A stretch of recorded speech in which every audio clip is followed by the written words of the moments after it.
என் நெஞ்சில் குடியிருக்கும் அனைவருக்கும் வணக்கம். அரசியல் என்பது ஏதோ அசகாய சூரர்களுக்கானது மட்டுமே, அதீத அனுபவசாலிகளுக்கானது மட்டுமே, பதவிகளை அனுபவிப்பவர்களுக்கானது மட்டுமே. இப்படி அரசியலை ஒரு குறிப்பிட்ட எல்லைக்குள் மட்டுப்படுத்தியும் கட்டுப்படுத்தியும் வைத்தவர்களின் மாயாஜால கணக்குகள் சாதாரண வெகுஜன மக்களால் உடைத்து நொறுக்கப்பட்டுள்ளன.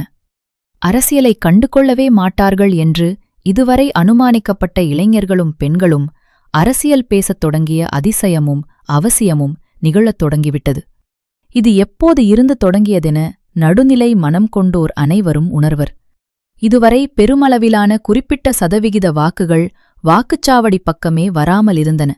ஆனால் 2026ஆம் ஆண்டு ஏப்ரல் 23ஆம் தேதி நடைபெற்ற சட்டமன்ற தேர்தல் வாக்குப்பதிவு தமிழகத் தேர்தல் அரசியல் வரலாற்றில் சிகரமான வரலாற்று நிகழ்வாக பதிவாகியுள்ளது. 85% வாக்குப்பதிவு என்பதெல்லாம் இதுவரை தமிழ்நாடு காணாத ஒன்று. வாக்குச்சாவடிகள் எங்கும் கோவில்களில் காணப்படும் கூட்டம் போல குடும்பம் குடும்பமாக குழந்தை குட்டிகளுடன் வந்து வாக்களித்ததைக் கண்டு வியக்காதோர் எவரும் இருக்கவே வாய்ப்பில்லை. அது மட்டுமா, வெளிமாநிலங்களிலிருந்தும் வெளிநாடுகளிலிருந்தும் வாக்களிப்பதற்காகவே பெரும்பொருள் செலவு செய்து வந்த ஜனநாயகர்களை இருகரம் கூப்பி வணங்காமல் இருக்க முடியுமா? தேர்தல் திருவிழா என்றும் ஜனநாயகத் திருவிழா என்றும் சொல்லப்படுவதன் அர்த்தம் சுகப்பட்டதே நேற்றுதான்.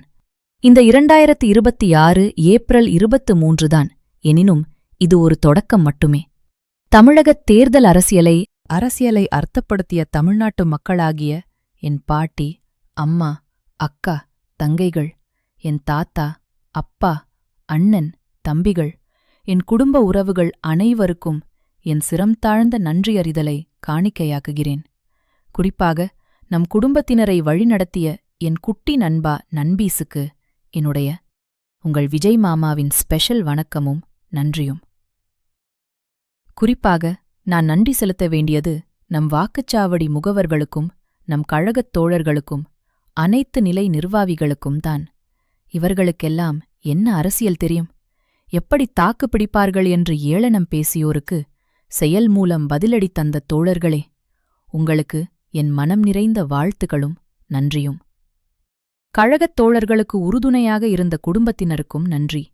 நம்பிக்கையோடு இருப்போம், நல்லதே நடக்கும், வெற்றி நிச்சயம்.